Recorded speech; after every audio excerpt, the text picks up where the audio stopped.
नमस्कार, मैं विक्रम सिंह। विद्युत रसायन में लेक्चर नंबर 6। आज हम पढ़ेंगे संक्षारण, कोरोजन। कोरोजन क्या है और इसके अंतर्गत हमने देखने हैं, संक्षारण के अंतर्गत हम देखेंगे कुछ चीजें जो काफी महत्वपूर्ण है आपके लिए।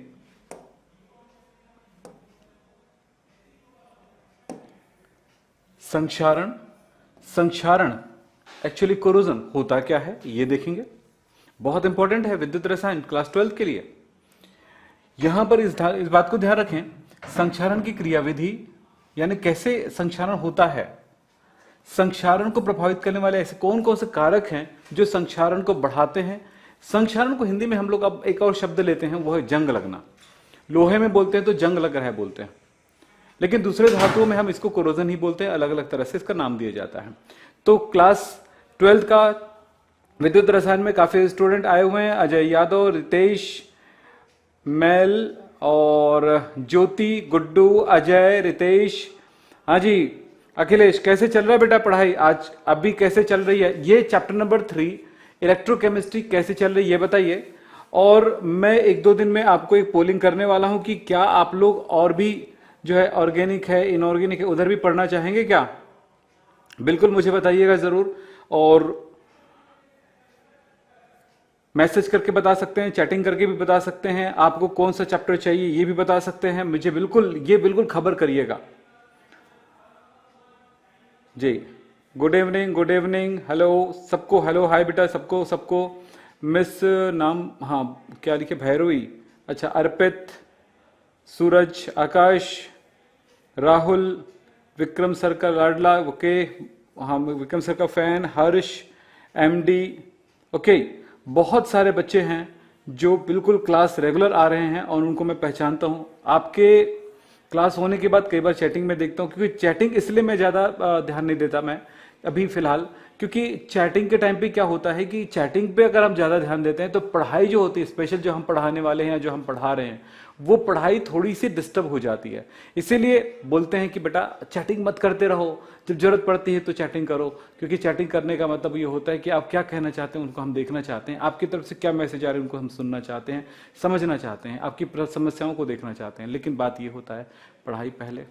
किस तरह की अगर कोई चैट करना है या किस तरह की कोई कमेंट करना है तो आप कमेंट कर सकते हैं। उन कमेंट्स को पढ़ा जाता है, देखा जाता है, सुना जाता है, समझा जाता है और उस पर अमल भी किया जाता है। तो अभी फिलहाल अभी पढ़ाई आगे बढ़ाते हैं और जल्दी से अपने दोस्तों को शेयर करिए जो क्लास 12 में है।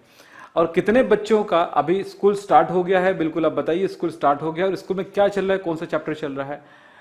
चैप्टर 8 सर प्लीज बोल रहे हैं बच्चा, यानी डी ब्लॉक एलिमेंट्स जो है ना वो बात कर रहा है, ठीक है। तो जहां पर भी आप बोले जो चीज आप चाहते हैं वो सब मिलेगा। ऑर्गेनिक का सर चाहिए, ओके, श्रेयांश कह रहा है ऑर्गेनिक चाहिए। तो बेटा एक बात बोलना चाहूंगा, जिन बच्चों को ऑर्गेनिक चाहिए, इनऑर्गेनिक चाहिए, बिल्कुल इस बात पे ध्यान देना, वो बहुत ही कंटिन्यू में पढ़ने वाली चीज होती है। यानी जिस दिन चालू हुआ वो पहला दिन से लेकर के जब तक वो खत्म ना हो तब तक आप छोड़ेंगे नहीं। बीच बीच में कभी आप 2 लेक्चर पढ़े, उसके बाद फिर अगले लेक्चर की तरफ आप नहीं आए, फिर किसी 8वें 10वें लेक्चर में आ गए, तो बात याद रखिएगा, बिल्कुल लिंक टूट जाएगा, आपकी पढ़ाई खत्म हो जाएगी, आप बिल्कुल सक्सेस नहीं हो पाएंगे। फिलहाल चैप्टर 3 इलेक्ट्रोकेमिस्ट्री, आपका इलेक्ट्रोकेमिस्ट्री को मैं बेहतर तरह से आपको लेके चल रहा हूं। इलेक्ट्रोकेमिस्ट्री में आपको क्या पढ़ा रहा हूं ध्यान दीजिएगा, संक्षारण पढ़ाऊंगा आज, संक्षारण की क्रियाविधि पढ़ाऊंगा मैं। विद्युत रसायन में आपने क्या पढ़ा है? सेल 2 टाइप का पढ़ा है, इलेक्ट्रोकेमिकल सेल यानी विद्युत रासायनिक सेल, और पढ़ा है आपने विद्युत अपघटनी सेल। उनकी क्रियाविधि जैसे मैंने समझाया बिल्कुल वैसी इसकी भी क्रियाविधि मैं आपको समझाने वाला हूं। हम आज पढ़ने वाले हैं कोरोजन यानी संक्षारण। संक्षारण क्या है यार, सिंपल सी बात करेंगे। धातुओं को जानते होगे, सोना देखे होगे आप, सोना हमेशा चमकती रहती है, उसको सिर्फ पोंछने की जरूरत है, उस पर किसी तरह का कोई रासायनिक क्रिया नहीं होता है। लेकिन मैं अगर दूसरी धातु की बात करूं, लोहे की बात करता हूं, तो लोहे के बारे में आपको पता है, बारिश के दिनों में अगर पानी पड़ गया तो बड़ी जल्दी से उसमें जंग लग जाते हैं।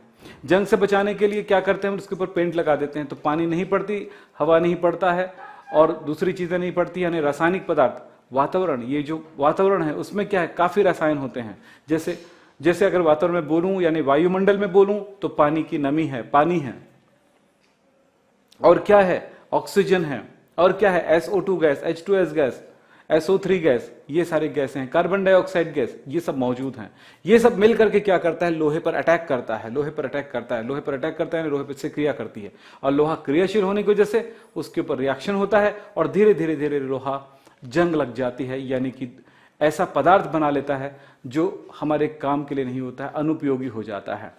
तो यहां पर लोहे में जो जंग लगना होता है वही है संक्षारण, यानी संक्षारण, लोहे में जंग लगने को संक्षारण कह सकते हैं, या संक्षारण, लोहे में जो संक्षारण होता है उसे जंग लगना कह सकते हैं। कॉपर धातु के साथ भी देखे होंगे, कॉपर धातु के ऊपर हरा नीले रंग की एक पपड़ी सी बन जाती है। कॉपर मतलब तांबा, तांबा आपके घर में होगा, उसका रंग कालापन पड़ने लगता है। एक आपने तांबे का, ताम्र का रंग देखे होंगे, एकदम बहुत नया नया जब खरीदते हो तो उसकी चमक क्या रहती, क्या खूबसूरत चमक रहती तांबे की। वो बिल्कुल पॉलीथीन में पैक होके आता है और जब आप उसको खरीदते हो कुछ दिनों बाद उसमें पानी वगैरह भरते हो तो उसमें संक्षारण होने लगता है। एल्यूमिनियम, एल्यूमिनियम में पानी भर के काफी दिनों तक रख दिया और जब उसको निकालते हैं तो उसमें एक रिएक्शन दिखाई देता है। एल्यूमिनियम पर रिएक्शन होता है, लेकिन एक बात होती है, वातावरण से भी रिएक्शन होता है एल्यूमिनियम पर। एक बात है, एल्यूमिनियम के ऊपर जब वातावरण का रिएक्शन होता है तो उसके ऊपर एल्यूमिनियम ऑक्साइड की पतली सी फिल्म लग जाती है और वो प्रोटेक्ट कर लेता है एल्यूमिनियम को बचा देता है फर्दर रिएक्शन से, आगे रिएक्शन होने से बचा देता है। सो वो एल्यूमिनियम बच जाता है कुदरत से। तो एल्यूमिनियम वैसे तो लोहे से ज्यादा क्रियाशील है, फिर भी एल्यूमिनियम बच जाता है क्योंकि उसके ऊपर पतली सी परत लग जाती है, एक प्रोटेक्टिंग कवर खुद ही तैयार कर लेता है, उसके ऊपर पेंट लगाने की जरूरत नहीं पड़ती एल्यूमिनियम पर। यह सबसे अच्छी बात होती है एल्यूमिनियम के लिए। तो हम चलते हैं संक्षारण के तरफ। संक्षारण है क्या चीज, अगर हम इसको समझना चाहें तो कैसे बोलेंगे? हम ये कहेंगे संक्षारण एक विद्युत रासायनिक घटना है। मतलब संक्षारण जो होता है, जब वातावरण का पानी जो है लोहे की सतह पर रहती है और वातावरण से ऑक्सीजन गैस उस पर अटैक करता है, तब उसमें जंग लगने लगता है। वहां पर छोटे छोटे सेल बन जाते हैं। सेल समझते हो ना, जैसे विद्युत रासायनिक सेल है, गैल्वेनिक सेल है, उस टाइप का छोटा छोटा सेल बन जाता है जिसमें लोहा जो है इलेक्ट्रोड का काम करता है। शुद्ध लोहा और अशुद्ध लोहा, दो स्थितियां होती हैं। वो एक तरह से दो इलेक्ट्रोड का काम करता है और जब इलेक्ट्रोड बन गया तो रिएक्शन होने लगेगा। लोहा, जो शुद्ध लोहा है, वो एनोड का काम करेगा और जब एनोड का काम करेगा तो वो लोहा जो है Fe2+ में कन्वर्ट हो जाएगा और Fe2+ जो है इस तरह से वो पानी में घुलने लग जाएगा।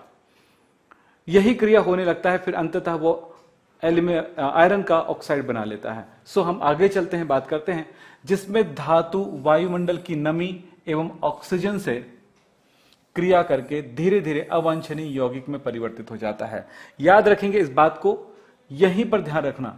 धातु वायुमंडल की नमी एवं ऑक्सीजन से क्रिया करके धीरे धीरे अवांछनीय यौगिक बना लेता है।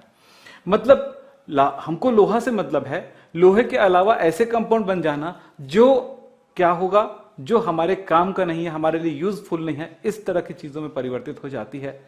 तो फिर वो हमारे लिए लोहा हमारे लिए खराब हो गया। तो इसी घटना को बोला जाता है संक्षारण। क्या बोला गया? धातु वायुमंडलीय पदार्थों से रिएक्शन करके अवांछनीय पदार्थ, यानी हम नहीं चाहते ऐसा कुछ पदार्थ बन जाता है। सो इस घटना को क्या कहेंगे? कोरोजन कहेंगे, संक्षारण कहेंगे। धातुओं के इस तरह की नष्ट होने की क्रिया को संक्षारण कहते हैं। संक्षारण के कारण पुलों, भवनों, जहाजों में जो लोहे लगे होते हैं वो खराब होने लगते हैं। इसी तरह से लोहे की हानि होती, उस वस्तु की हानि होने लगती है। बात करेंगे लोहे में संक्षारण का एग्जाम्पल क्या है। लोहे में जंग लगना, चांदी का काला पड़ना, कॉपर व पीतल की सतह पर हरे रंग की परत का बनना संक्षारण का एक बेहतर एग्जाम्पल है।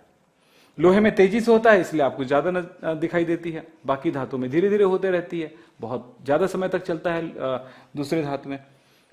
लेकिन लोहा बहुत तेजी से रिएक्शन करता है इन धातुओं की तुलना में, इसलिए हम लोहे में जंग लगने को ज्यादा अच्छे से जानते हैं हम लोग। यहीं पे अगर मैं बोलूं सोडियम धातु को अगर प्रकृति में लाकर ऐसे छोड़ दिया जाए, ऐसे बाहर ले आए, तो क्या होगा? सोडियम धातु को हम मिट्टी तेल में डुबा के रखते हैं, आपको पता है ये बात? सोडियम धातु को मिट्टी तेल में डुबा के रखते हैं, आपको ये पता है ना? और सोडियम धातु को वातावरण में अगर खुला छोड़ दें तो वातावरणीय पदार्थों से रिएक्शन करने लगेगा, बहुत तेजी से रिएक्शन करने लगेगा। तो सोडियम धातु पर यह भी घटना एक तरह का संक्षारण ही तो है। चलो अब चलते हैं संक्षारण का बेहतर एग्जाम्पल, लोहे में जंग लगना। लोहे में जंग लगने के लिए कुछ बातों को देखिए, और मैं क्रियाविधि लिखूंगा, अपनी कॉपी में लिखना। पहले कोई डाउट नहीं, सबके सारे बच्चे एकदम बिल्कुल साइलेंट होकर के मैं जो लिखते जाऊंगा उसको लिखना। जब लिख लोगे उसके बाद काफी आसानी से वो बात समझ में आएगी जो मैं आपको कहना चाहूंगा। तब तक आपको कुछ बातें बता रहा हूं, तब तक आप एक काम करो, अपनी कॉपी ओपन कर लो। जो बिल्कुल मैं धीरे धीरे बताऊंगा, कोई तकलीफ नहीं होने वाली है, बिल्कुल धीरे धीरे बताऊंगा, ध्यान सुनिएगा। मैं जो यहां पर बताने वाला हूं उसको ध्यान से सुनिए, मैं क्या बताने वाला हूं। देखिए, जब लोहे का संपर्क वायु तथा नमी से होता है तो उसकी सतह पर विद्युत रासायनिक सेल का निर्माण होता है। विद्युत रासायनिक सेल, रासायनिक क्रिया से विद्युत धारा का निर्माण होना। विद्युत धारा, ऐसा सेल जिसमें रासायनिक क्रिया के द्वारा विद्युत धारा का निर्माण किया जाता है, विद्युत रासायनिक सेल कहलाता है। तो विद्युत रासायनिक सेल का निर्माण होता है। सेलों में शुद्ध लोहा एनोड तथा अशुद्ध लोहा कैथोड का काम करता है। ध्यान रखिएगा, शुद्ध लोहा, शुद्ध धातु जो है एनोड का काम करेगा, अशुद्ध भाग जो है वो कैथोड का काम करेगा। जल की बूंद विद्युत अपघट्य की तरह काम करती है। जल की बूंद जो होता है विद्युत अपघट्य की तरह काम करती है। अब आपको समझ में आएगा यहां पे कुछ बातें।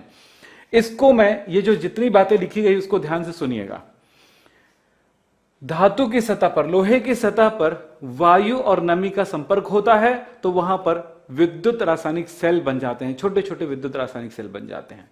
पहली बात है, विद्युत रासायनिक सेल जो बना हुआ है वहां पर क्या होगा, जो शुद्ध लोहा है, लोहा का शुद्ध भाग है, वो एनोड का काम करेगा और अशुद्धि जो है वो कैथोड का काम करेगा। वहां पर नमी जो है, पानी का जो नमी है वो क्या काम करता है, विद्युत अपघट्य का काम करता है।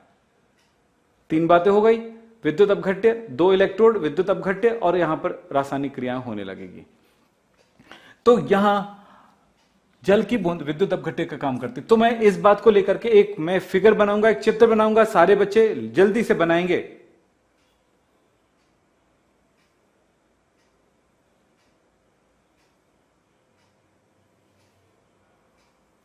चलिए जल्दी करिए, कॉपी ओपन करिए।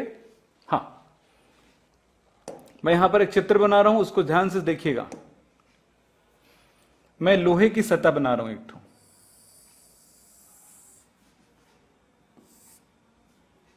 ये लोहा है, ये लोहे की रॉड है, ये लोहे का प्लेट है। अब इसमें मैं मान के चलता हूं थोड़ी सी पानी की बूंद है, बहुत सूक्ष्म बूंद। इसमें ये पानी की एक बूंद है, देख लें। ये लोहे का शुद्ध भाग है, ये है लेकिन क्या चीज है, लोहा है, पर ये वाला भाग शुद्ध है। यहां पर कुछ अपशुद्ध है, मतलब यहां पर क्या, ऑक्सीजन की कॉन्सेंट्रेशन कम है। ये यहां पे बोलूंगा, क्या बोलूंगा, ये जल की बूंद है, जल की सूक्ष्म बूंद। इसके अंदर होने वाले रासायनिक क्रियाओं को जैसे जैसे लिखते जा रहा हूं, आप लिखते बस जाइए, पहले तो मेरे साथ लिखते जाइए बस।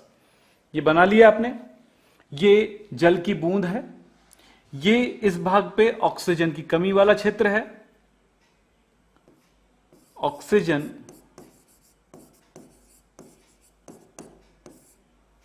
की कमी वाला क्षेत्र। और मैं ये बोल रहा हूं कि इसके इस भाग में ऑक्सीजन की अधिकता है। ये कह रहा हूं कि इस जगह पर ऑक्सीजन का अधिक, यानी सरफेस पर ऑक्सीजन की अधिक मात्रा है। ऑक्सीजन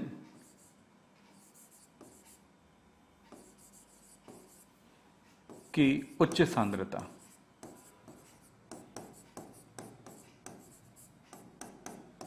यहां पर ऑक्सीजन की उच्च सांद्रता है। अब यहां ये पानी है, आप देख रहे हैं ये पानी है,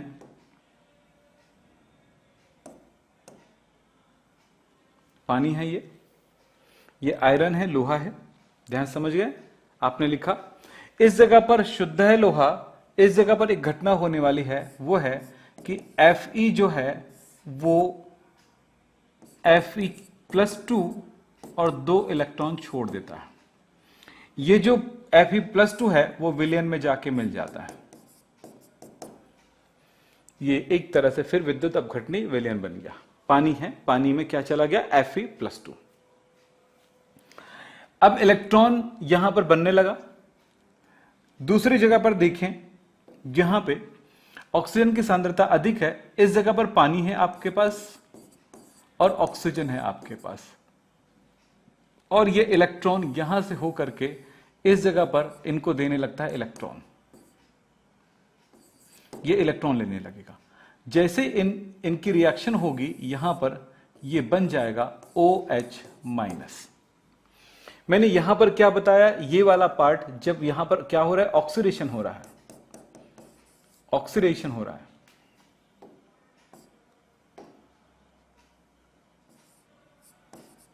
ऑक्सीकरण हो रहा है, और यहां पर इलेक्ट्रॉन ग्रहण हो रहा है, मतलब यहां पर अपचयन हो रहा है, रिडक्शन हो रहा है। तो देखो ये एनोड वाला पोर्शन हो गया, एनोड। एनोड, एनोड पर क्या क्रिया हुई, देखिए एनोड पर, ये एनोड है जहां पर ऑक्सीकरण होता है, एनोड होता है। यहां पर क्रिया क्या हुआ, Fe जो है अपना इलेक्ट्रॉन दान कर देगा और Fe+2 बनाएगा। 2 इलेक्ट्रॉन दान कर दिया। यहां पर हुआ कौन सी रिएक्शन, ऑक्सीकरण हुआ, ऑक्सीकरण हुआ। ध्यान दीजिएगा यहां पर कौन सा रिएक्शन हुआ है, ऑक्सीकरण हुआ है। नोट करेंगे तब अच्छे समझ में आएगा, इतना ध्यान रखना। दूसरी बात, यहां का जो इलेक्ट्रॉन है वो इस धातु में कहीं भी जा सकता है। जिस जगह पर इलेक्ट्रॉन की कमी, जिस जगह पर इलेक्ट्रॉन की मांग हो रही, उस जगह पर चला गया।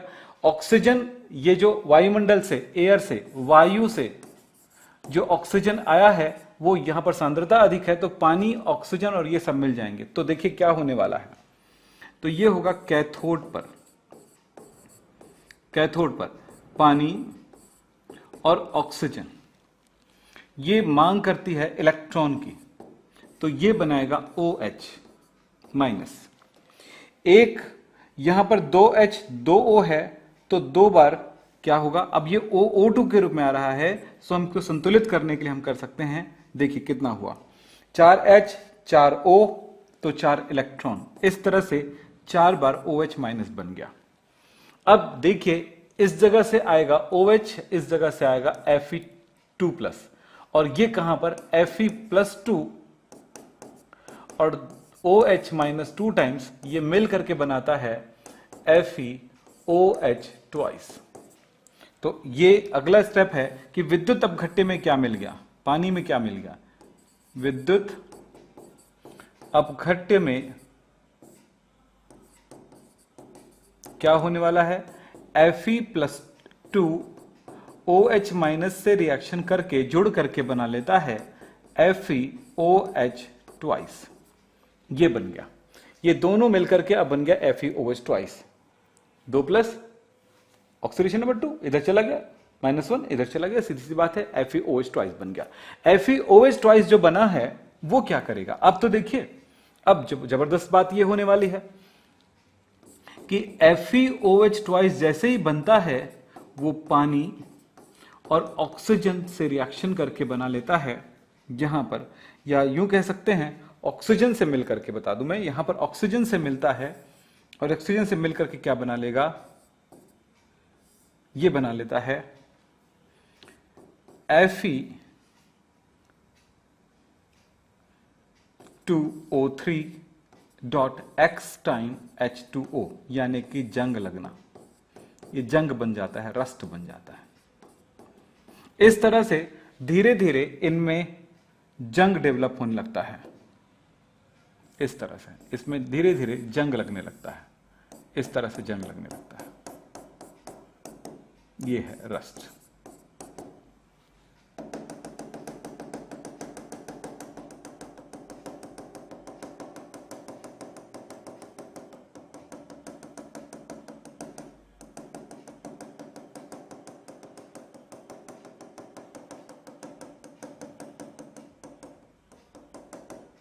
ये लीजिए,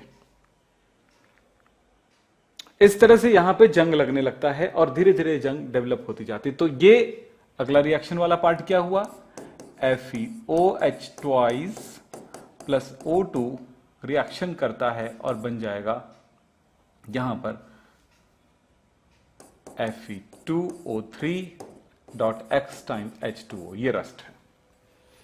तो मैंने आपको रिएक्शन वाइज फिगर वाइज दोनों समझा दिए हैं।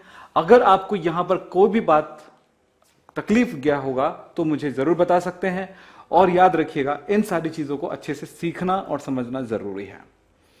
तो चलिए, स्माइल लोटस यहां पर आए हुए हैं, मिस्टर वसीम, सिद्धू, रवि, आदित्य, एक्समार्ट, स्मार्ट को एक्समार्ट बढ़िया लिखा हुआ है, अजीब अजीब से आप लोग स्पेलिंग बना लेते हो, अतुल, अंकित, सूरज, वेरी गुड बेटा। चलिए, तो ये चीजें आपको बनाना है, आपको समझ में आ जाएगा कि क्या हुआ है। तो ये क्रिया जो है विद्युत रासायनिक क्रिया कहलाती है। तो यहां पर ऑक्सीकरण हुआ, यहां पर अपचयन हुआ है, ये अपचयन को दर्शाता है। और इस तरह से टोटल मिलाकर के एक तरह से देखा जाए तो कंप्लीट रिएक्शन ये हुआ, कंप्लीट रिएक्शन यह हुआ कि Fe जो है, लोहा जो है, पानी और ऑक्सीजन से रिएक्शन करके फाइनली बना लेता है Fe2O3.x टाइम H2O बना लेता है, जो कि रस्ट है यानी कि जंग है। अगर शुद्ध पानी में लोहा डुबा दिया जाए, हेलो याद रखना, शुद्ध पानी में लोहा डुबा दिया जाए जिसमें ऑक्सीजन बिल्कुल नहीं है, तो उस पानी में जंग नहीं लगेगा लोहे का।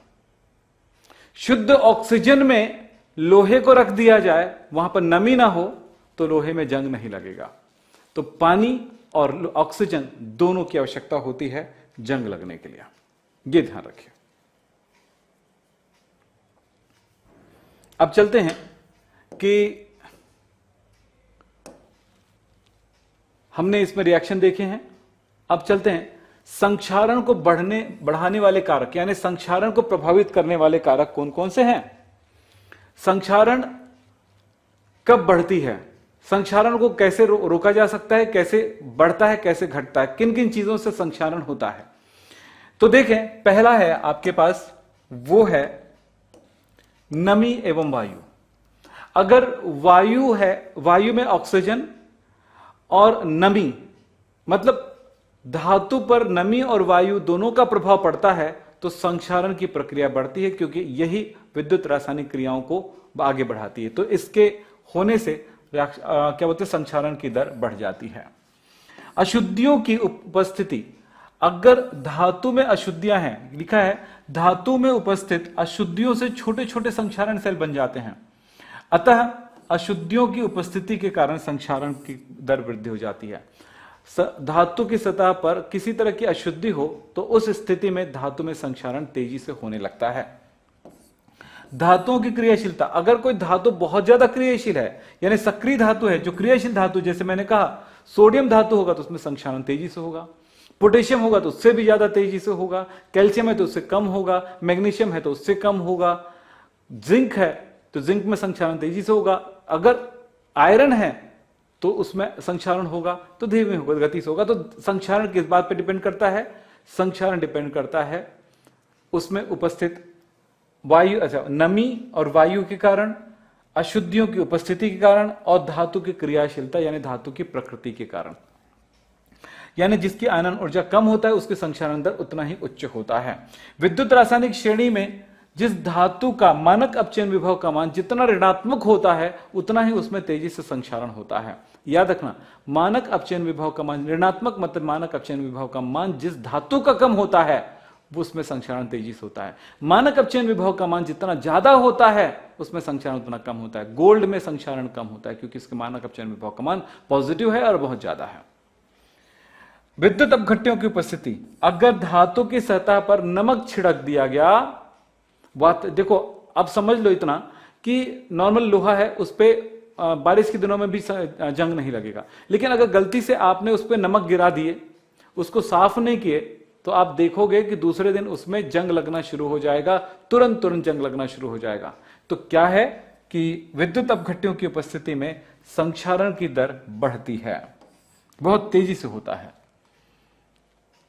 इसलिए धातु की सतह के ऊपर कभी भी सॉल्ट नहीं गिरना चाहिए। आपकी कार में किसी भी हाल में, आपकी गाड़ी में किसी भी हाल में नमक के छींटे नहीं पड़नी चाहिए, नहीं तो फिर उसमें संक्षारण होने लगेगा।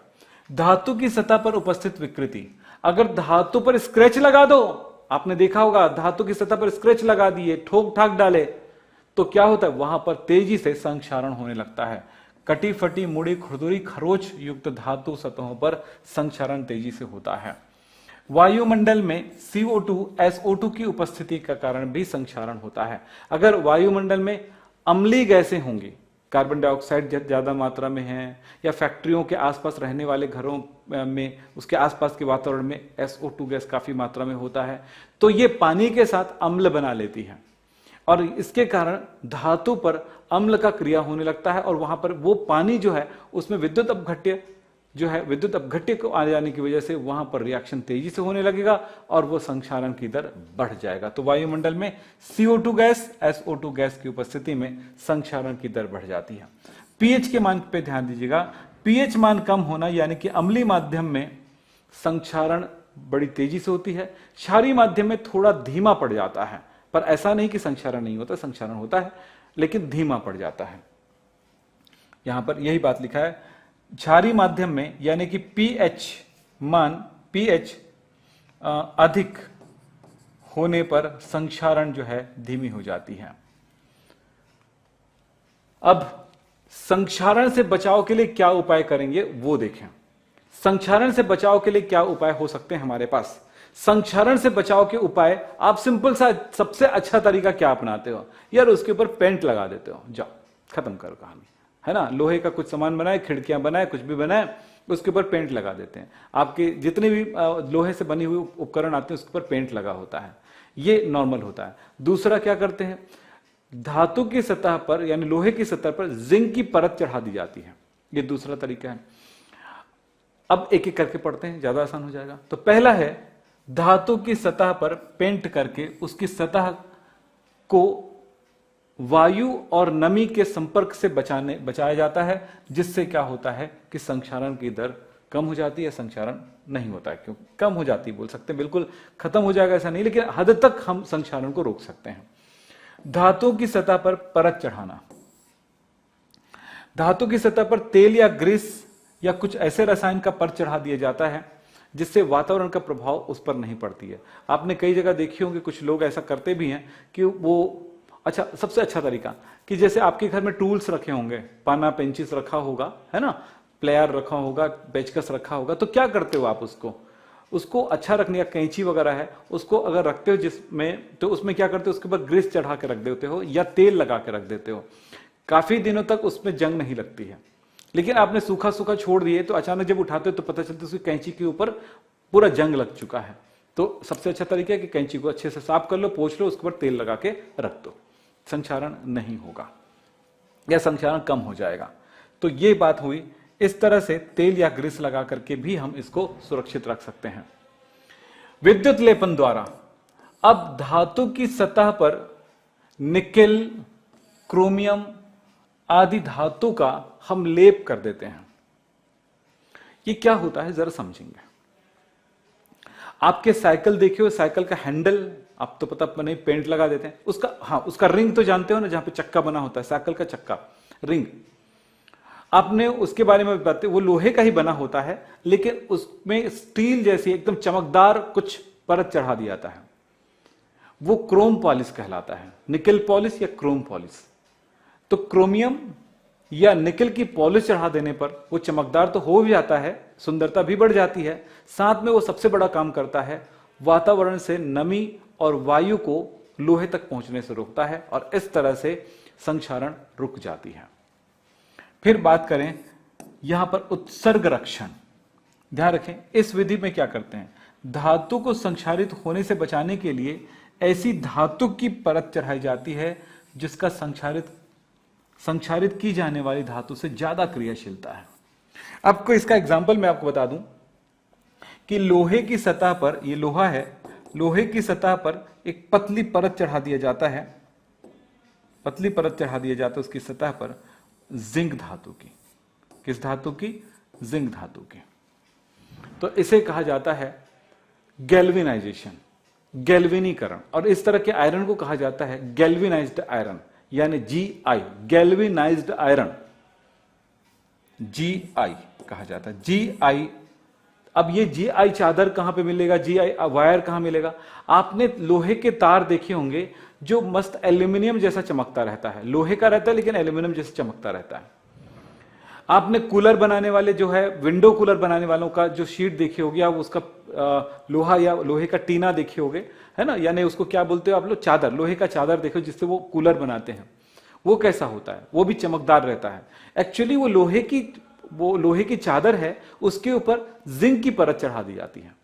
जिंक जो है ज्यादा क्रियाशील होने की वजह से लोहे की ऑक्सीकरण की तुलना में जिंक जो है ज्यादा आसानी से ऑक्सीकृत हो सकता है। सो जिंक जो है लोहे को ऑक्सीकृत होने से बचा देता है, क्योंकि उससे पहले जब तक वो जिंक की परत चढ़ी रहेगी तब तक लोहा बचा रहेगा।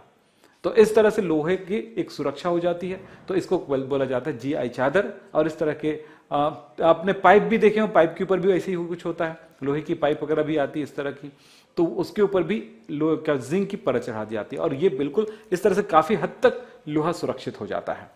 तो ये होगा, इसको कहा जाता है बलिदानी या उत्सर्ग, सैक्रिफिशियल प्रोटेक्शन। एक और होता है कैथोडिक रक्षण। कैथोडिक रक्षण में यह किया जाता है कि जैसे जमीन के अंदर कोई धातु की टंकी डुबाना है या पाइपलाइन बिछाना है, धातु की टंकी या पाइपलाइन बिछाना है धातु का, लोहे का। अब सवाल यह होता है इस धातु को बचाएंगे कैसे? तो इसके लिए एक काम किया जाता है कि इस धातु से ज्यादा क्रियाशील धातु के एक वायर से जोड़ दिया जाता है, एक वायर से जोड़ दिया जाता है। जैसे यहां पर जिंक धातु या मैग्नीशियम धातु को जोड़ करके उसी मिट्टी में, उसी जमीन में गड़ा दिया जाता है।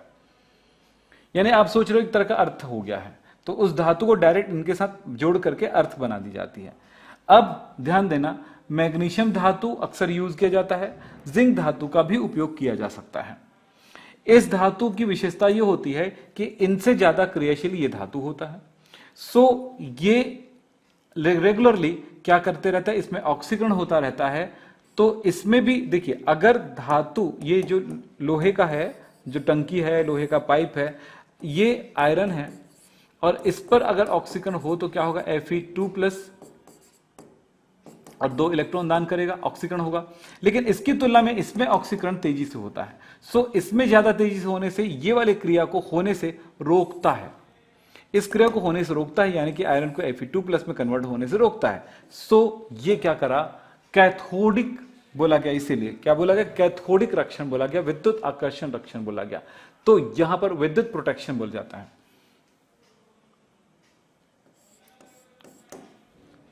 ठीक है, तो इस तरह से यहां पर क्या हुआ, इसके संक्षारण होने की दर को कम कर दी जाती है और ये लोहा जो है काफी दिनों तक चलता है, काफी लंबे समय तक चलता है। ये एक तरीका होता है। तो आपने कई तरीके देखे हैं इसको रोकने का, और एक होता है और एक तरीका लोहे को जंग लगने से बचाने के लिए, वो होता है कि उसके ऊपर विद्युत क्या बोलते हैं, एंटी रस्ट विलयन लगाने का। आपने कभी देखा होगा कि कई विज्ञापन में ऐसा आता है कि ऐसा लेप चढ़ा देते हैं, एक ऐसा पॉलिश चढ़ा देते हैं कि उससे लोहे पर जंग नहीं लगती है। ऐसा बहुत काफी लोग बेचते भी हैं और नेट में ये चलता रहता है। तो वो जो है वो यही होता है, सोडियम फास्फेट या क्षारीय क्रोमेट, इनका विलयन को अगर लोहे की सतह पर चढ़ा दिया जाए तो लोहे पर होने वाला जो संक्षारण है वो कम हो जाता है या रुक जाता है। तो ये प्रक्रियाएं होती हैं इस तरह से। हमने पढ़ा संक्षारण, वातावरणीय पदार्थों से धातु पर ऑक्सीकरण की क्रिया होती है और वो धातु क्या करने लगता है, अब धातु अवांछनीय पदार्थों में परिवर्तित होने लगती है। इस घटना को संक्षारण कहते हैं। लोहे में जंग लगना संक्षारण का एक एग्जाम्पल है। संक्षारण की क्रियाविधि मैंने बताया कि लोहा जो है, लोहे की सतह पर जब नमी आ जाता है तो उस सतह पर छोटे छोटे इकाई सेल बन जाते हैं। इकाई सेल, कौन सा सेल, विद्युत रासायनिक इकाई, विद्युत रासायनिक सेल बन जाते हैं। वो वहां पर छोटी छोटी जगहों पर रिएक्शन होने लगता है, रासायनिक सेल बन जाती। तो देखो, अब यहां पर धातु जो होता है, शुद्ध धातु जो है वो किसका काम करता है, शुद्ध धातु काम करता है एनोड का, और अशुद्ध भाग जो होता है वो कैथोड का काम करता है। ये ध्यान रखिए। फिर संक्षारण को प्रभावित करने वाले कारक कौन कौन से हैं? तो सबसे बड़ी कारक तो मैं यही कहूंगा कि धातु की सतह पर अगर वायुमंडल का प्रभाव है तो वायुमंडल अगर उसमें नमी है ज्यादा तो संक्षारण होगा, धातु शुद्ध है तो संक्षारण नहीं होगा, अशुद्ध है तो संक्षारण होगा, विकृति है तो संक्षारण होने लगेगा। तो ऐसे हमने प्रभावित करने वाले कुछ कारक देखे, तो उनको आप जाकर के एक बार बिल्कुल पूरा का पूरा एक बार रिवाइज कर लीजिए। संक्षारण को रोकने के कुछ उपाय जैसे कि आपको बताया गया है, पेंट लगा देना, तेल लगा देना, या ज्यादा क्रियाशील धातु की परत चढ़ा देना, या ज्यादा क्रियाशील धातु को जमीन में गड़ा करके उसको कैथोडिक क्रियाओं के द्वारा कर लेना, या गैल्वेनाइजेशन करा देना। तो ये सब इसके एग्जाम्पल में आएगा। लास्ट में हम देखेंगे क्विज, कुछ क्वेश्चन। अब देखते हैं, एक क्वेश्चन दे रहा हूं, पहला क्वेश्चन, इस प्रश्न को पढ़िए और जवाब दीजिएगा। क्वेश्चन लिखा हुआ है, जिंक लोहे को जंग से बचाने के लिए सैक्रिफिशियल या कैथोडिक रक्षण की तरह कार्य करता है। जिंक जो है लोहे को बचाने के लिए कैथोडिक रक्षक की तरह काम करता है, यानी एक तरह से यहां पर कैथोडिक क्रिया होती है, यानी अपचयन की क्रिया होती है, जिसकी वजह से उस पर होने वाली क्रियाओं को रोक देता है। यानी ये उसकी जगह पे ये एनोड का काम करता है और लोहे को कैथोड की तरह काम करवाने लग जाता है, यानी उस पर ऑक्सीकरण की क्रिया ना होकर के उसमें अपचयन की क्रिया को प्रोत्साहित करता है। कौन? ज्यादा क्रियाशील धातु, यानी लोहा जिंक धातु है। तो यहां पर ये ऐसा क्यों करता है बताइए। ऐसा करता है क्योंकि ए लिखा हुआ है, यहां पर लिखा बेटा E naught OP, oxidation potential, oxidation potential, reduction potential पढ़े हो गए आपको। जो मैंने पढ़ाया था, जो सीरीज बनाया था विद्युत रासायनिक श्रेणी, वो कौन सा प्रोडक्शन है? वो अपचयन है, रिडक्शन पोटेंशियल है। यहां पर कौन सा पोटेंशियल है? ये ऑक्सीडेशन। तो रिडक्शन पोटेंशियल जो का उल्टा होता है oxidation potential. Reduction potential zinc का कम होता है, आयरन का ज्यादा होता है। लेकिन ऑक्सीडेशन पोटेंशियल जिंक का ज्यादा होता है, आयरन का कम होता है। तो जवाब आपको मिल गया होगा, जिंक का ज्यादा होता है, आयरन का कम होता है। बी ऑप्शन राइट है इसका। कौन सा राइट है? इसमें बी ऑप्शन राइट होगा, इसी कारण से। अगला प्रश्न है, कितने बच्चों ने राइट आंसर दिए देख लेते हैं। Very good. अब अगला प्रश्न है आपका, प्रश्न नंबर 2 है।